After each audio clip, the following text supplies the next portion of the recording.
आज का बाइबल का वचन यशायाह का ग्रंथ अध्याय 54 वचन 1 से 10 और आज का सुसमाचार सन लूकस के अनुसार अध्याय 7 वचन 24 से 30। यशायाह का ग्रंथ अध्याय 54 वचन 1 से 10। बंदिया, तुझे कभी पुत्र नहीं हुआ, अब आनंद मना। तूने प्रसव पीड़ा का अनुभव नहीं किया, उल्लास के गीत गा, क्योंकि प्रभु यह कहता है, विवाहिता की अपेक्षा परित्यक्ता के अधिक पुत्र होंगे।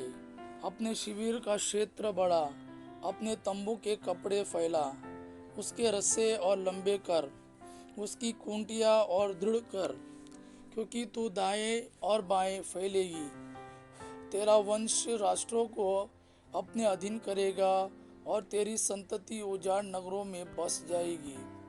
डर मत, तुझे निराशा नहीं होगी, घबरा मत, तुझे लज्जित नहीं होना पड़ेगा।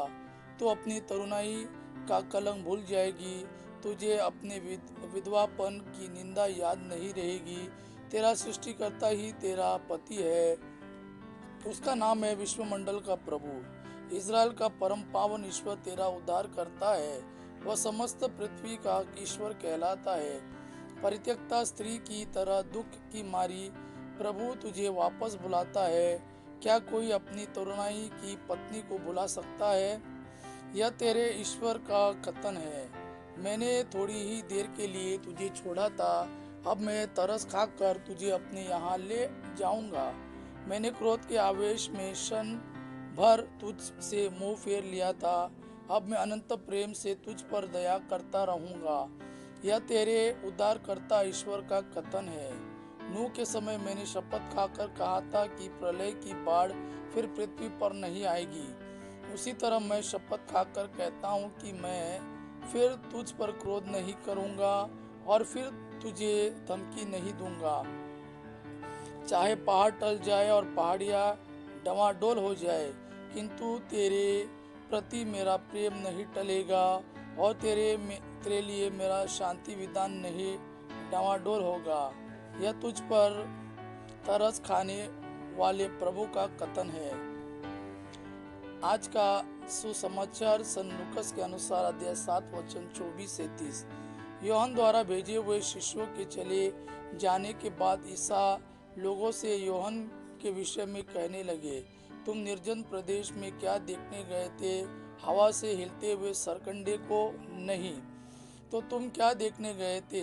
बढ़िया कपड़े पहने मनुष्यों को नहीं, कीमती वस्त्र पहनने वाले और भोग विलास में जीवन बिताने वाले महलों में रहते हैं। आखिर तुम क्या देखने निकले थे? किसी नबी को? निश्चय ही मैं तुमसे कहता हूँ, नबी से भी महान व्यक्ति को।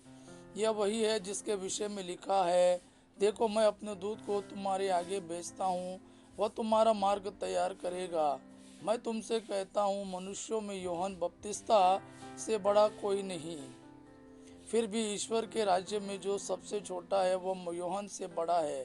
सारी जनता और नाकेदारों ने भी यूहन्ना की बात सुनकर और उसका बपतिस्मा ग्रहण कर ईश्वर की इच्छा पूरी की, परंतु फरीसियों और शास्त्रियों ने उसका बपतिस्मा ग्रहण नहीं कर अपने विषय में ईश्वर का आयोजन व्यर्थ कर दिया।